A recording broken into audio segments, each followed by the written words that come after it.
बड़े उदार गृहस्थ जन होते हैं।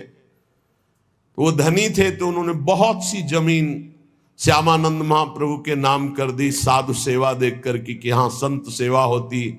शोधन धन्य प्रथम गति जाकी, वो धन धन्य है जो संत सेवा और भगवंत सेवा में खर्चा होता है। अब उस खेती से बहुत अन्न पैदा होता, और जो अन्न होता तो रोज साधु सेवा का, रोज संतों की भीड़ लगी रहती श्यामानंद महाप्रभु के आश्रम में। खूब अच्छे अच्छे पकवान बनाकर संतों को पवाते, संत की चरण सेवा, आरती, पूजा, भोजन, जय जयकार, नाम कीर्तन, कथा कीर्तन। उन दिनों बानपुर में एक नया जो नवाब वो आया, वो बड़ा दुष्ट स्वभाव का था। उसने आकर देखा इतनी सुंदर लहलहाती अन्न की खेती और किसी की नहीं, किसकी है? बोले धारंदा में रहते हैं श्री श्यामानंद नाम के एक महात्मा, उनकी। क्योंकि जहां संत पाते हैं वहां तो अलौकिकता होती ही है, बड़ी अलौकिकता, संत सेवा में बड़ी अलौकिकता। बस ये विश्वास हो जाए, विश्वास नहीं होगा। श्री धन्ना जी खेती बोने जा रहे थे। अभी खेत के समीप पहुंचे कि पार्श में ही एक मार्ग कच्चा था। देखा 50 संत एक साथ मंडली बनाकर कीर्तन करते हुए जा रहे। पहले संत मंडली चला करती थी। दौड़ के गए, प्रणाम किया और कहा महाराज हमारे अहोभाग्य, गांव तो यहां से दूर है, पर यदि आप कुछ क्षण रुके तो बाजार यहां से नजदीक है, मैं कुछ लाऊं और आप पाओ। नवीन अवस्था, संतों के प्रति ऐसा अनुराग, ये दैन्यता देखकर संत जन बैठ गए और काम कीर्तन करते हैं, जाओ तुम ले आओ। तो जो बीज गेहूं के बोने के लिए ले गए थे, वो बीज बाजार में बेच करके और वहां से मीठा लाए, संतों को जलपान कराया, मीठा पवाया, बड़े प्रसन्न हुए।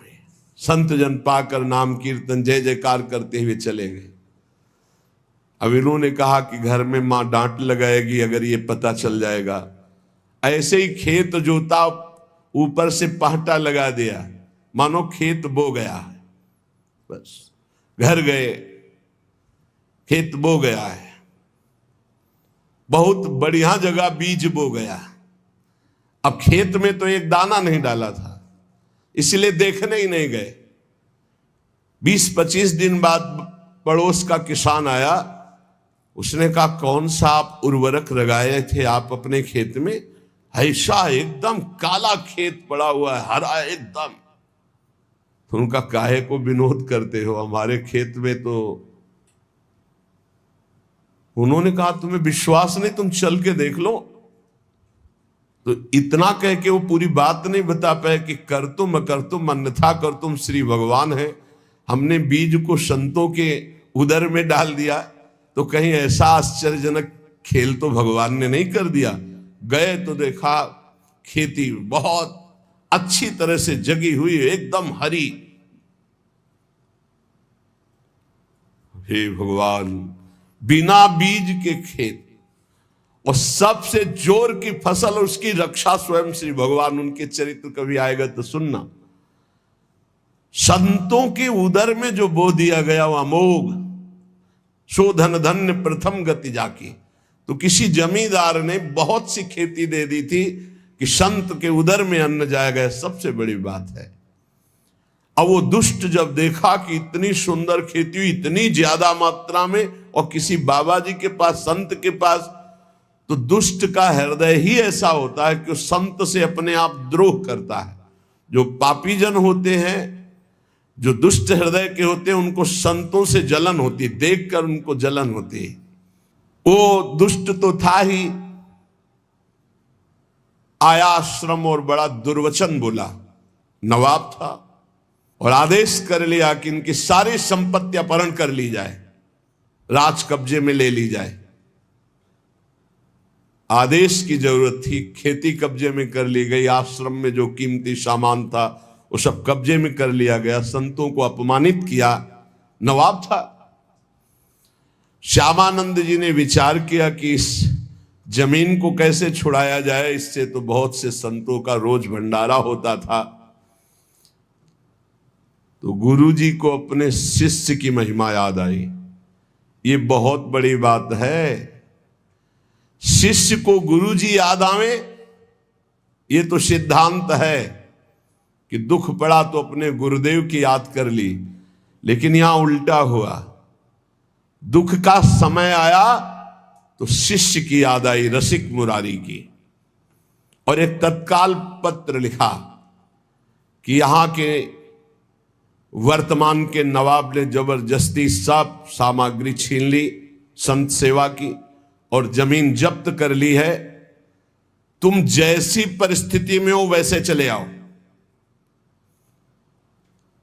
रसिक मुरारी के पास जो शिष्य गए, उन्होंने कहा है गुरुदेव ने पत्र, तो प्रसाद पा रहे थे।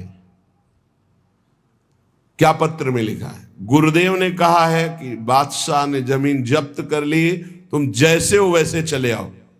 वैसे खड़े हुए और वैसे ही चल दिए, ना हाथ धोया ना आचमन न मुंह। गुरु जी की आज्ञा है, जैसे हो वैसे ही चले आओ।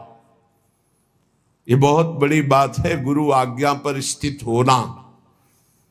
पूज्य श्री ललिताचरण गोस्वामी जी महाराज हमारे राधा वल्लभी आचार्य वंश, बहुत बड़े महामहिम रस में डूबे हुए महापुरुष थे। उनकी सेवा में जो रहते थे, शरीर सेवा में, उनका नाम हरिवंश दास था। 2 बजे दिन में जल, वो अलग कुआं अलग पात्र से, आचार्य हैं उनके लिए जल वो लाते हैं। रोज 2 बजे आवाज देते, हरिवंश दास जय जय, बस ला रहे हैं, रोज का नियम। एक दिन हाथ जोड़ के कहा, जय जय बहुत समय होगा, निज मंत्र दे दो। निज मंत्र का अधिकार होता है, से थोड़ी निज मंत्र दे दिया जाता है कि ऐसे निज मंत्र। शरणागत सबका अधिकार है शरणागत होना, लेकिन निज मंत्र के लिए अधिकार चाहिए। चुप हो गए। एक दिन ठीक 2 बजे आवाज लगाई, हरिवंश दास जय जय, यहाँ आओ। पानी खींच रहे थे, बाल्टी रस्सी छोड़ दी, वैसे ही आ गए, जय जय पानी लाओ। जय जय पानी कैसे लाओ? बाल्टी तो रस्सी तो कुआं में गई, कैसे? जब आपने कहा यहाँ आओ तो तत्काल छोड़कर आ गए। उनका शाबाश, कल यमुना स्नान करके आ जाओ, निज मंत्र तुम्हें दे देते हैं। रस्सी बाल्टी कुएं में डाल दी, इससे नाराज नहीं हुए, प्रसन्नता हुई कि हुक्म हुआ, आदेश हुआ, या आ जाओ। तो ये नहीं कि जय जय थोड़ा रुको, पानी खींच ले फिर आओ, वैसे छोड़ दिया। गुरु आज्ञा, बहुत इसमें सूक्ष्मता है। श्यामानंद गुरुदेव ने आदेश किया रसिक मुरारी से, कह दो जैसे हैं वैसे ही चले आवे। तो एक भाई रुको, 1 मिनट का काम, आचमन करके हाथ धो के फिर चलते हैं। वैसे ही जूठे मुंह बिना आचमन के वैसे ही चल दिए। रसिक मुरारी जी पीछे से साष्टांग किया, ऐसा नहीं किया जाता। गुरुजनों के सामने दाहिने होकर के, उनको दाहिने करके साष्टांग दंडवत किया जाता है। जैसे गुरु जी यहां विराजमान है तो ऐसे दंडवत किया जाता है, चरण उस साइड में और गुरु के चरणों में ऐसे। तो उनका ये कौन सी रीति है कि आप पीछे से दंडवत कर रहे हो? तो बोले गुरु जी दंडवत करना ही चाहिए, इसलिए दंडवत कर रहा हूं। बगैर दंडवत करने योग्य इस समय नहीं हूं, क्योंकि ना तो आचमन किए हूं और ना हाथ धोए हूं, इसलिए मैं आपके सन्मुख कैसे हो सकता हूं। तो वैष्णव होकर आचमन नहीं किए, हाथ नहीं धोए, बोले गुरुदेव आपका आदेश था जैसे हो वैसे चले आओ। श्यामानंद जी आनंद विभल हो गए, आनंद विकल हो गए। तभी सोचो, जब परिस्थिति बिगड़ी तो श्री जी की याद नहीं की, अपने ऐसे प्रिय शिष्य की याद की, क्योंकि पता है कि हमारे शिष्य में कौन सी सामर्थ्य विराजमान है। श्यामानंद जी का हृदय प्रेम से सराबोर हो गया और कहा, अच्छा आचमन करो, हाथ धो और उपस्थित हो, सामने आओ। तो आज्ञा पाई अचयो ले दे पठाए वाही ठोर, दुष्ट सिरमौर जहां तहां आप आए हैं। मिले मुत्सद्दी शिष्य आई के सुनाई बात, जाओ उठी प्रात यह नीच जैसे गाए हैं। हम ही पठावें काम करी समझावें, सब मन में न आवे जानी नेह डर पाए हैं। चिंता जिन करो हिये धरो निश्चिंतताई, भूप सुधी आई दिना तीन कहाँ छाए हैं। श्यामानंद गुरुदेव की आज्ञा पा करके रसिक मुरारी जी ने आचमन किया। श्यामानंद जी ने बैठाल के कहा, बेटा सब यहाँ की संपत्ति अपहरण कर लेगा और जमीन को अपने कब्जे कर लिया है। अगर ये नहीं छुटाई जाती तो हमें उसका कोई दुख नहीं, लेकिन संत सेवा बंद हो जाएगी।